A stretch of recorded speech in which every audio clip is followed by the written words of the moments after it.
Good afternoon, everybody. This is another edition of the Passball Show, brought to you by JohnPielli.com, as well as St. Aloysius Church and School in Jackson, New Jersey. The number, if you're interested to be a part of the program, is 732-364-3598.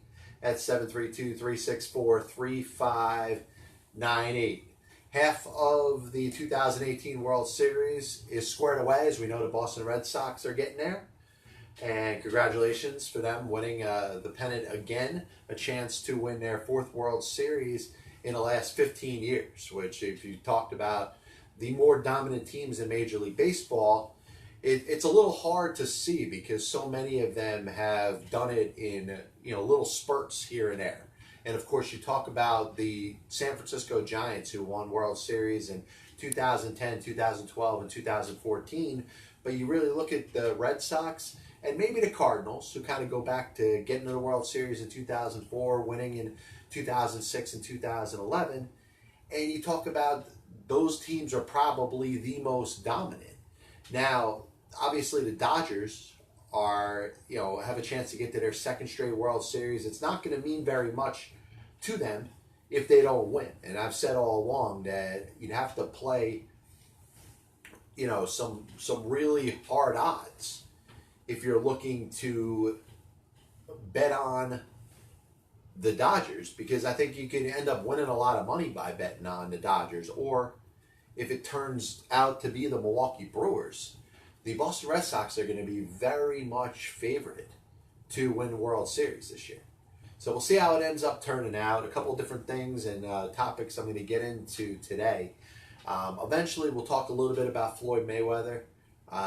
There's just one certain aspect that kind of frustrates me about boxers and sometimes their interest in continuing to do what it is that they're doing for a little bit too long. And it's not like there's a time that has to come where they have to retire or they have to give it up.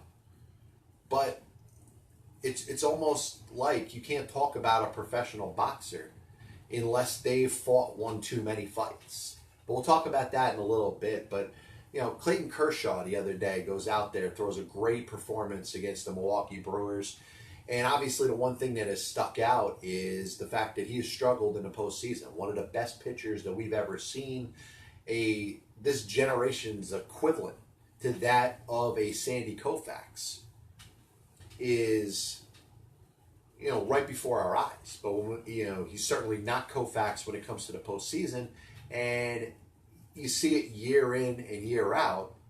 Clayton Kershaw, big game in the postseason year after year, not getting the job done. The same could be said about David Price. David Price winning his first game last night as a starter in the postseason. He's 1-9 as a starter, 3-9 in his career in the postseason. So you're looking at pitchers that have had a ton of success in the major leagues, and when it comes down to it, they, for whatever reason, don't show up in a big game. And I thought of some of the better pitchers of all time because, here's really what happens. You got dominating pitchers that dominate during the regular season, and they have their moments in the postseason, but they also have moments where the league gets the best of them. You look at Roger Clemens. You look at Greg Maddux. Obviously, guys that are and should be in the Hall of Fame, in Maddux and Clemens' case, based off of their track record and their career. But you also look at, what they did in the postseason, the fact that they got to the postseason a lot. And what certainly makes it different from pitchers of past generations. You want to talk about a Tom Seaver, a Steve Carlton, Whitey Ford, just to throw out a couple, Bob Gibson. Those guys all had success at certain points in the postseason during their career, but they certainly didn't have the opportunity to pitch in a postseason year in and year out like the pitchers do today. So you look at Kershaw and you look at Price, and what makes what they have done up to this point, and of course, both pitchers have pitched well in their last start. And if the Dodgers live up to their end by getting to the World Series, you could potentially see a matchup of a Kershaw and a Price, almost knowing that one of those pitchers are going to have to come through in a big moment. And obviously, part of the reason why what each one of them have done by struggling in the postseason for a long period of time is the fact that they've got to do it so much. So it seems like every postseason, Clayton Kershaw, every postseason, David Price has a chance to erase the negative image that exists over how pitchers can be so dominant in a regular season and so good over the course of their careers, but when the postseason comes, they almost turn into a different pitcher. And I was looking through some numbers just to see how many pitchers got a chance to pitch in a ton of games back in the day. You know, the Whitey Fords of the world. And you try to think, and you know, you want to make it contingent to Yankees, because when you think of the years of 1946 to 1964, the New York Yankees were in the World Series almost every year. In fact, there was something like 3 or 4 years during that time frame where the Yankees didn't make it to the World Series. So pitchers that were on that staff, whether it was a Whitey Ford, whether it was a Ralph Terry, you know, guys like that were on the roster, you know, year after year, got themselves chances to pitch in a lot of postseason games, but still, those numbers, as far as starts that they've had, you know, pale in comparison to what we see nowadays. You got 3 rounds of the playoffs. If you want to count the wild card game as another round, you know, there's certainly a lot of opportunity for starting pitchers in Major League Baseball to get their share of starts. The one thing that is kind of going against them, you look at what the Milwaukee Brewers are doing, you know, they're not going very long with their starters at all. And certain teams have made certain decisions that are only going to go 2-3 innings for a starting pitcher. So when you talk about those guys that had the ability to control the game, we've seen the bullpenning and the overuse and the overemphasis on going to relievers and having a stockpile of relievers kind of transcending the game as we see it today. But I look at Price and I look at Kershaw, and I wrote down a couple different pitchers that a lot of people, unless it's been told to you, unless you know you hear the stat from Elias Sports Bureau, or it's been brought up on the particular broadcast that you happen to be watching, some pretty good pitchers that had pretty good careers didn't really have good postseason numbers. And one pitcher I wanted to look at was the great Don Newcomb. And Don Newcomb is in his 90s now, one of the great pitchers for the Brooklyn Dodgers of the 1940s and the 1950s. And he ended up having a pretty long career. He pitched all the way through 1955 when the Dodgers finally won the World Series, and again in 1956, but really put up some atrocious numbers when it came to those World Series games. He made 5 starts. He lost 4 of them. He pitched to almost a 9 ERA, gave up 21 runs in 22 innings. Another guy that you think of when you think of the New York Mets World Series championship team of 1986, Dwight Gooden. Dwight Gooden's ERA was not that bad. It was sub-4, 3.97, but certainly wasn't what you thought of when you thought of the dominance of Dwight Gooden, let's say in 1985 when he went 24-4, a year later when he helped lead the Mets to the World Series championship with a very good regular season. He was beat twice that year, and he was also beat another 2 times during the NLCS in 1988. And of course, everybody remembers the Mike Scioscia home run and the improbable victory that the Los Angeles Dodgers had over the Mets. The Mets, a team that beat them 10 out of 11 times during the regular season. But Dwight Gooden was 0-4 in his career in a postseason. Now, this was a guy that was a trillion games over 500, a guy that was certainly on path to become a Hall of Fame pitcher if it wasn't for his own addiction to cocaine and drugs. But you would have thought that maybe he would have had a little more success in the postseason. Now, the next 2 pitchers I'm going to talk about were far from great. But it just shows that if you get enough of an opportunity to pitch in a postseason, while the cream sometimes rises to the top, the you-know-what kind of goes down to the bottom. And I look at a pitcher by the name of Aaron Seeley. And Aaron Seeley won 90-something games, 100-something games during his major league career, was a full-time starter. You would figure this is a guy that was never towards the top of a particular rotation, but got his share of postseason starts. He made 7 postseason starts. He was 0-6. He pitched to an ERA that was not that bad, of 4.46. Now, for a guy that's 0-6, you figure the ERA would be a little bit higher. But it just shows that there are some pitchers that struggle when it comes to the postseason.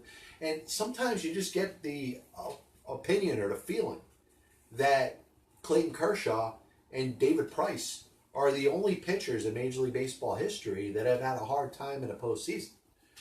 You know, I look at James Shields, and James Shields made it to the World Series with the Tampa Bay Rays in 2008.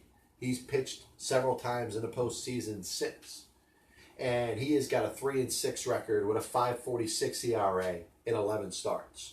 But I wanted to talk about one pitcher that both Clayton Kershaw and David Price could possibly relate themselves to. And that is Kenny Rogers. And if you look at the first part of Kenny Rogers' career, it wasn't very good. He got shelled in 9 games, 5 as a starter, and ended up putting himself in a position where he didn't look like he could handle the postseason as a starting pitcher. And he had an 8.85 ERA. He was 0-3, little over 20 innings. He gave up 20 earned runs. Now, the 2006 postseason comes. He's pitching at this point for the Detroit Tigers. And he ends up over that postseason throwing 23 scoreless innings. A game in a division series, a game in a league championship series, and a game in a World Series where, of course, the Tigers ended up losing to the St. Louis Cardinals. But throws 23 scoreless innings in a postseason that year, which is ridiculous. So if you're David Price or Clayton Kershaw, and looking at, obviously, in Kershaw's case, a no-doubt Hall of Fame career, David Price still has 4 years left on his contract with the Boston Red Sox. I think if he could go out there and average between about 14 and 16 wins a season, make his 30 or so starts, the case could be made where you could talk about David Price's possibility about getting some consideration for the Hall of Fame. But both of those pitchers have a big target on their back every time they grab the ball when the spotlight is on. And I can imagine seeing a World Series game, but of course the Dodgers once again have to live up to their end of the bargain by getting to the World Series. I think it would be incredible to see a Price-Kershaw matchup. Two pitchers that really have that monkey on their back in regards to trying to get over that hump. From, great numbers in a postseason. Obviously, in Kershaw's case, very good numbers in David Price's case, but totally different pitcher when it comes to the postseason. So, both of those pitchers could probably think, hey, maybe they could have their Kenny Rogers moment. Maybe they can go out there in a World Series and throw 7 or 8 shutout innings, maybe do it twice, maybe win themselves a World Series MVP. And you never know. I mean, that image that exists for a little while will change once you start having better results. Once again, this copyright and telecast is authorized under internet rights granted by the World Wide Web and is solely for the entertainment of our audience. Any publication, reproduction, or the use of the pictures, descriptions, and accounts of this show without the express written consent of the Past Ball Show, JohnPielli.com, or John Pielli LLC is prohibited. Any commercial or other use of the program, such as by charging admission for its showing, is similarly prohibited. So the next thing I wanted to talk about, of course, you hear that Floyd Mayweather was called out by Khabib after Khabib had that, almost undisputed victory over Conor McGregor in the Octagon. And of course, all the positivity that you could have talked about of what happened with his victory over McGregor was overshadowed by the aftermath of him running into the crowd and the people attacking McGregor in the ring and the whole thing. It became a sideshow, it became a soap opera. It honestly was a joke. It looked like it was completely scripted. Almost took the knowledge of what you just saw by watching the fight and almost make you have doubts over whether the outcome was scripted. But, Khabib obviously running his mouth in a way that, his mouth is running rampant, making some crazy remarks, maybe having his Mike Tyson moment. Remember some of those Mike Tyson fights at the end where he's talking about getting high and, talking about how he broke his back. All the I don't know, neurological issues that happen, I guess, when somebody just gets out of a fight during his rapid, incoherent, statements that in some cases didn't make any sense. He calls out Floyd Mayweather and says, hey, he wants to fight Floyd Mayweather in a ring. Floyd Mayweather obviously has all the money that he ever needs. He also has another thing that doesn't get spoken about enough. He has a 50-0 record. He is an undefeated champion. He's a guy that has never been defeated in a ring. And I say that in so many different ways because I think it's something that in the history of professional boxing has gotten to a number of champions' head, and it seems like they continue to take fights until they finally lose.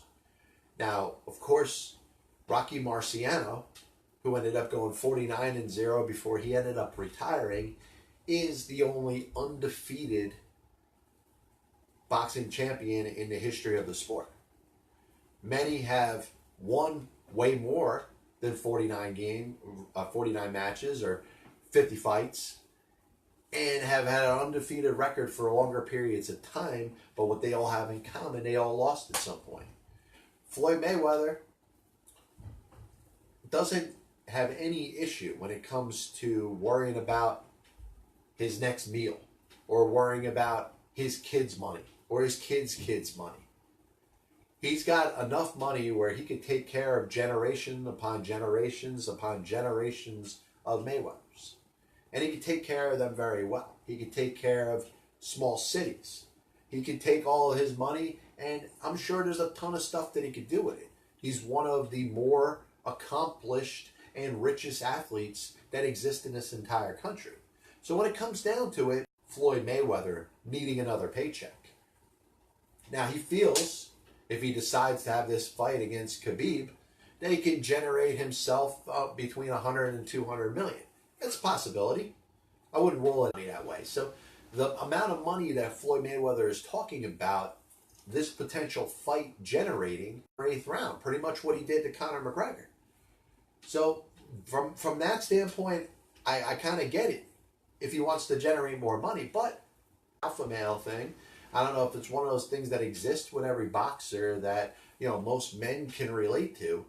This thought that you could just do something forever until it is proven that you can't do it anymore. Floyd Mayweather has done something that very few boxers have had a chance to do. To go 50 fights without a loss. And the fact that he is willing, maybe against Khabib if he decides to pick up this fight, maybe somewhere along the line against Manny Pacquiao, one time, and it might not be against Khabib, it might not be against Pacquiao, but it's going to be against somebody that he decides to take a fight against. And it may be somebody that he believes he could beat. Mike Tyson took a fight against a guy by the name of James Buster Douglas. And with all due respect to Buster, who obviously won the fight, Buster Douglas really didn't belong in the same ring as Mike Tyson. It was Mike Tyson's lack of preparation and lack of taking the fight seriously. And credit needs to go to James Buster Douglas for the extra training and putting himself in the best shape and probably having the fight of his life. But all it takes is to have those two variables going both against you, and Floyd Mayweather's perfect record will go away. And you think about it, once Floyd Mayweather or any other undefeated fighter loses, it's like taking this piece of paper and crumbling it up. And then after you crumble it up, it's not going to be straight again. There's going to be creases in it. You can iron it. You could, spread it out. You could keep it unfolded. You could put stuff under it and between it and put it between something for a while. But that paper, once you crumble it up, is never going to be perfect again. And Floyd Mayweather, at some point, if he continues to take fights and doesn't stay to his retirement promise, he's going to lose. And when he loses, he's not going to be a perfect fighter anymore. Now, like I said, I don't know if this has anything to do with the potential of taking the fight with Khabib. I mean, I know the amount of money, it'll be good enough for Mayweather to take the fight. He could take that extra million and probably feed the poor with it. But he's going to get himself to a point where, once again, that male ego, that alpha male syndrome that a lot of men have, it's going to keep getting to his head where he's going to think about, hey, I could take this next fight. Next thing you know, he's fighting Pacquiao again. Next thing you know, he's fighting the next big-time contender. And he's going to, at some point, take a fight that isn't going to go his way. You know, he could go up against somebody that he's ridiculously favored against. And what happens if that person hits him with this shot in one spot where he's just can't handle it? Now, I understand Mayweather's a ridiculously good defensive fighter, is not going to put himself in a position to take the best of anybody's shot. But what happens if, for 1 second, he does? And he hits the canvas and he's out for more than 10 seconds. His whole reputation that he's built of being the perfect undefeated fighter will go down. And you keep looking at what Rocky Marciano did years ago, and just his sudden decision that he had fought his last fight, and that was going to be it. He was able to deal with those, you know, that message that was in his head, keep telling him, hey, should I take this fight? Should I not? The voices in his head telling him to fight the best of the best at that time, even when he probably was over the hill, probably was not what he was a series of years ago. But he decided, and of course he ended up dying, you know, early, you know, before his time. But he's going to go down as the only undefeated champion in the history of boxing. And Floyd Mayweather has a chance to have one more fights without a loss and to also go into history books as an undefeated fighter. But I tell you, every time he takes a fight, like I said, even if it's against an MMA fighter, you're taking a risk.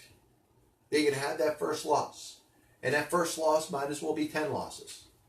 You know, you look at the great Julio Cesar Chavez, how many fights he had before he ever lost. Larry Holmes, the amount of fights that he had before he ever lost. Muhammad Ali, any of the great fighters. All of a sudden, once they lost, it didn't matter anymore. You know, that one loss might as well have been 8 losses. Might as well have been 10 losses. Might as well have been 99 losses like the great Glass Joe from Mike Tyson's Punch-Out. Moving on, want to remind everybody that this is the famous Budweiser beer. We know of no brand produced by any other brewer that costs so much to brew and age. Our exclusive Beechwood aging produces a taste, a smoothness, and drinkability you will find at no beer at any cost.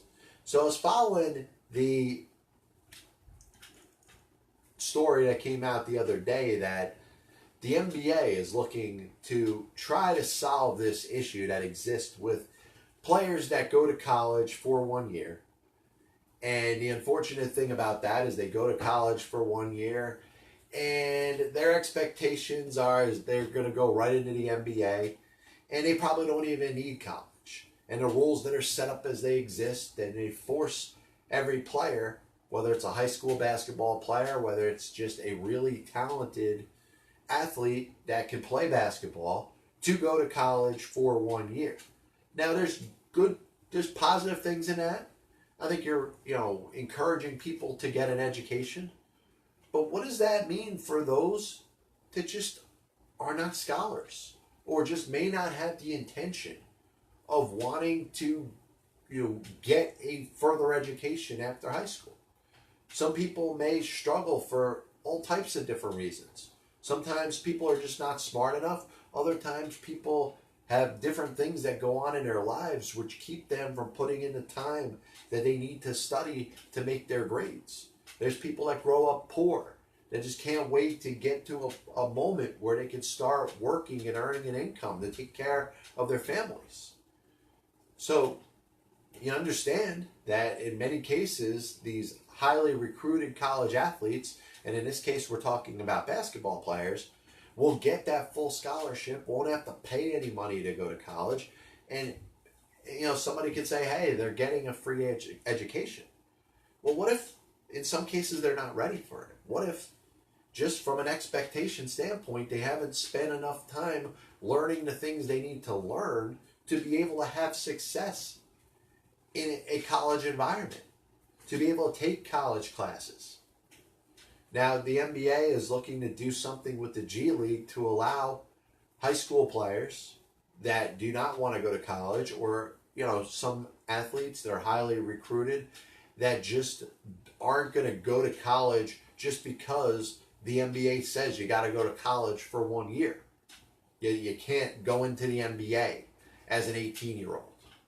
So I think it's a good thing to give them a certain income. You could get $150,000 a year. And I think it takes away really nothing, because the fact that athletes are forced to go to college, I think it's keeping people from wasting their time. It's keeping major colleges from wasting their time bringing athletes in there that are essentially embarrassing the looks of their academic programs. Colleges, and I understand there's going to be a hard line that's in the middle here between college, the education you get from the college, and how it applies to somebody's everyday life, and the thousands and thousands of college students that exist at any major university. And the other, what in some cases is a sideshow, the athletic part, because the athletes that are going to those schools are the ones that are generating a ridiculous amount of income. And obviously you know where I'm getting to here. At some point, there has to be some sort of an agreement that college athletes, particularly basketball players and football players, should be compensated for the revenue that they're bringing into their particular schools. Now, you want to say a lot of these players are getting paid behind the scenes regardless. Maybe the boosters are working to a point where they're not getting identified. And they know if they do get identified, if the players are being identified as receiving payments, that not only are those players probably going to be removed from their particular rosters and the athletic teams that they support, but those athletic teams themselves are going to get themselves into some serious trouble over a long period of time. So, you understand that players are getting paid in college sports. Now the question is, should you pay them at least some sort of, a dividend or a little bit of a reward? I mean, if they're the reason why there is 80,000 people that are selling out a particular stadium because they want to watch this one Heisman Trophy candidate running back or quarterback, or this point guard is going out there, putting up ridiculous numbers, looking like they're the next Jerry West or Michael Jordan, they're making sure that there's attention drawn to their schools. They're getting, national attention through television and radio and the internet. There should be something worked out to where a percentage of that should go to the players. Now, I don't think every player should be paid, and that's where it may cause a little bit of a problem. You may say, hey, if you're going to pay one player, you might as well pay them all. Well, there's certain players that probably don't deserve to receive a dime. Now, I do believe in a world that we live in, the technology that we got right now, the fact that we could use, theorems and formulas and all different things to figure out all different types of silly stats in all these different sports. Something should be put together where we could figure out the percentage of an increase in the revenue to an individual college or university that one individual athlete can bring to the table. And if it's a series of them, it's, let's say, Michigan and the Fab Five, and it's a good balance of those five players, then that's something that should be figured out in a stat. And we got the technology, so let's figure it out. Once again, this is the Pass Ball Show, brought to you by JohnPielli.com, as well as St. Aloysius Church and School in Jackson, New Jersey.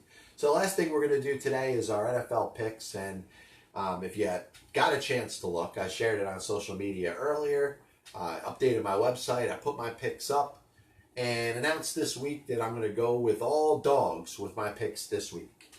And where we sit for a record, obviously it's not very flattering. a ridiculous, 10-18-2 record with the two pushes. There's only 2 possibilities for pushes in the games that I picked this week, so we'll get it started right away. First game I'm going to take, you got the Miami Dolphins, who are home dogs, with the Detroit Lions favored by 3. Now, maybe the reason that the Lions are favored is because maybe, especially from a defensive standpoint, the Lions have been a little bit better than we would have thought. Ryan Tannehill is out again for the Miami Dolphins. Dolphins had a great performance with Brock Osweiler as their quarterback last week, but it does need to be noted that Osweiler benefited from a lot of yards after the catch. He completed a lot of short passes, but got the benefit of a lot of long runs, a lot of elongated plays that happened after the ball was caught within a short distance. So I think Osweiler will go out there and have a ridiculous performance again this week. No. But I do think the Miami Dolphins were able to kind of come together with a big win last week. A game that they were probably not expected to win against the Chicago Bears. The Bears were favorited, probably would have been favorited anyway, even if Tannehill was the quarterback. But I do think the Dolphins, who got off to obviously a very good start, winning their first 3 games, are at a moment where they're looking to say, hey, is this season worth playing on for? Are they going to make a run and potentially be a playoff team? I think this game at home is very important for them. And I think they could come out with a big performance and beat Detroit. I like the fact that they're getting 3 points at home. I do think that there is some, at least from the gambler standpoint, a little bit of disrespect and maybe a little bit of lack of trust in Osweiler making a second straight start. But I'm going to go with Miami +3 at home against the Detroit Lions. Second game I'm going to pick is the Cleveland Browns and the Tampa Bay Buccaneers. And Tampa Bay obviously had a good performance last week. They very well could have won that game against Atlanta. Coming down to the last drive, getting 390-something yards of passing from Jameis Winston as he has reproclaimed the starting quarterback job for that team. You got a situation where you know that Tampa Bay, one of their bugaboos this year has been they just given up a lot of points week in and week out. And it doesn't really matter who you are, you're going to be able to score points on. Now, Tampa Bay has been able to counter that with the chance to score a lot of points of their own. And I think of the improved Cleveland Browns defense, which at some points has looked okay this year. Other points, they've been just as bad as anybody else, giving up a lot of points. But I look at the Browns, and I think they can upset the Tampa Bay Buccaneers here. I think it's a situation where if you match up the 2 defenses against each other, I don't know. I think the Browns' defense is a little less bad than the Buccaneers. Now the question is Baker Mayfield in that offense? Of course, they just traded Carlos Hyde. So it looks like Nick Chubb's going to get a chance to get a bulk of the carries in regards to their offense. Now, if it comes down to a slugfest, maybe I would favor Tampa Bay a little bit. But I do think the Cleveland defense can keep this Tampa Bay team down. And I like the Browns on the road in an upset. So give me Cleveland +3.5 at Tampa Bay. Game number 3. The Dallas Cowboys had probably one of the more improbable performances last week, going up against the Jacksonville Jaguars. Now, I looked at it. The Jaguars got one of the best defenses in the entire National Football League. The Dallas Cowboys, from an offensive standpoint, haven't looked like they've been able to get past anybody. They've had some bad performances in a series of games over the course of this season. So you put that matchup together, and what do you get? Of course, a Dallas Cowboy blowout against the Jacksonville Jaguars. Now, I actually think this was a little bit of a coming out party for Dak Prescott and the Dallas Cowboy offense. This was a chance to see Dak kind of do some of the things that he did a couple of years ago when he replaced Tony Romo when Romo was injured. He was able to find time in the pocket, made some respectable throws, but also used his legs when there wasn't something open. So I'm wondering if he could duplicate this playing against the Washington Redskins team, which I've said all year long that whenever you expect the Redskins to lose, they win. I think this will be a tight game, But I like the fact that the Redskins are favored by only a point. So you're looking at pretty much a pick 'em. And I like the Cowboys coming off of their performance last week against Jacksonville, and I think they can beat their in-division rival, the Redskins. So give me Dallas +1 at Washington. Game number 4. I think about the New Orleans Saints, and unfortunately, if you follow this team all year and you talk about the improvements that they've made on defense, and I look at the Saints and I'm like, this is the same old Saints. This is a team that's going to score 30 to 40 points a game, but also is going to give up 30 to 40 points each game. Now, the Baltimore Ravens, on the other hand, have one thing that's going well for them, and that's the performance of their defense. They're not getting a lot offensively. They're coming off a game last week against Tennessee where they had 11 sacks. They actually had one more sack than completions they allowed to the Tennessee Titans and Marcus Mariota. Now, I think you could talk about the Dallas Cowboys maybe having a letdown. You could talk about the Baltimore Ravens continuing to build off of their great defense that they showed last week. But I'm taking the fact that I don't think the Ravens will have that good of a performance on their defense this week. I don't think they're going to be able to get to the quarterback as often as they did last week against Tennessee. And I think Drew Brees is going to be able to navigate himself where he can complete a series of short passes. He obviously has the two-headed monster in regards to the running backs with Kamara and Mark Ingram. And I think they're going to cause some matchup problems. And when it comes down to it, if the Saints are scoring points, you need to be scoring points to keep up. And I don't trust that Baltimore offense to be able to score as many points as the New Orleans Saints. So give me New Orleans +2.5 at Baltimore.